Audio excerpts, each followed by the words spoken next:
To make your abstract value shoe, first choose a shoe design and have a printed copy of it. Then you'll need a piece of blank art paper as well, a pencil, and a black oil pastel.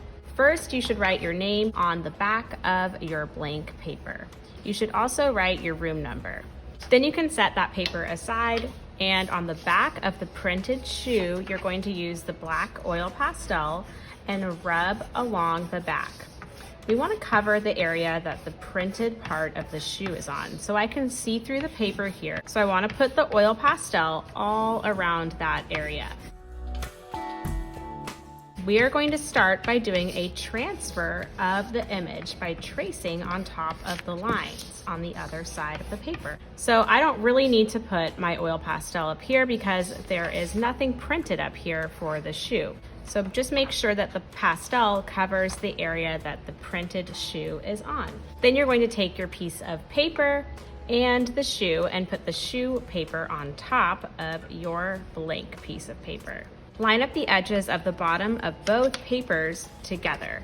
You can use a paper clip to keep the papers in place. You might want to use more than one so that it really does stay in place.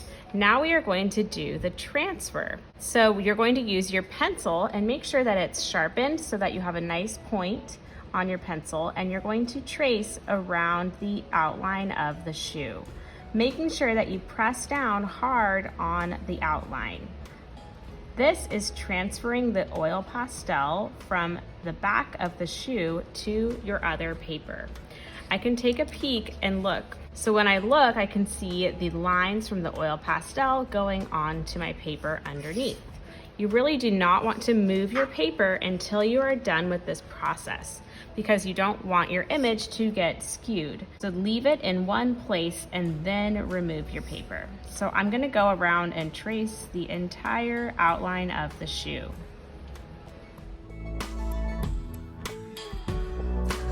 If you don't like the way a line came out, do not erase on top of the paper. That will push the oil pastel onto your actual paper underneath and you'll get some smudge marks. So just leave the line there and you can correct it when you remove the shoe on top. And if you don't like the way it turns out, you could always try again. I think that I've outlined everything now, so I'm going to go ahead and take a peek underneath my paper. I'm not going to remove my second paper clip just in case I need to put it back in place. It looks like I pretty much got every line. If there is any lines that you missed, then put your paper back in place, put the paper clip back on, and trace again. For some of the lighter lines, we're going to go back over it with a pencil to make the line a little bit more visible.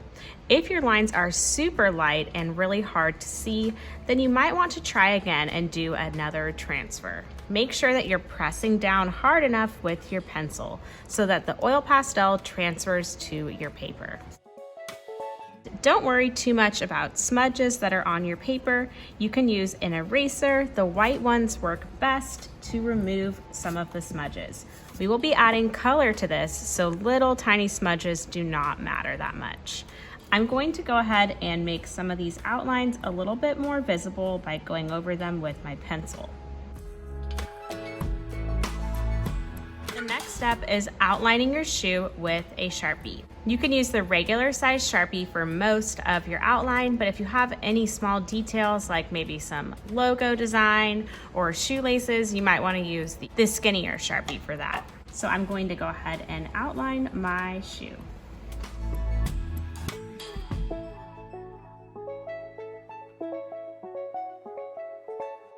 Once you've outlined your shoe, then go ahead and take an eraser and erase any extra pencil lines or smudges that you can get off. But again, don't worry about getting everything off because we're going to add color. So it will get covered with the color that we add.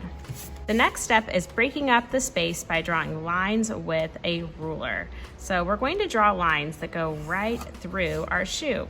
And I'm using some different angled lines. We don't want them to be all straight up and down or across. We want to give some different angles to them to show variety. So I have two lines here. I'm going to do one across here and then I have to connect it because my ruler didn't reach all the way. You should use at least 6 lines to break up your space. Probably not more than 10. If you don't like where a line was placed, you can always erase it and draw it again because you're doing these lines in pencil. The lines are going to create different sections for different colors to go. When you're thinking about where you're putting your lines, think about how you are going to be coloring this in and where does it cross on your shoe. So I have 1, 2, 3, 4, 5. I'm going to do one more right here. The next step is outlining those lines with a Sharpie. Once your shoe is outlined and you have at least 6 lines going through your shoe, you can go ahead and throw away the shoe paper that you used. I hope you had fun starting your abstract value shoe. Next time we'll go over how to add value by shading on our shoe design.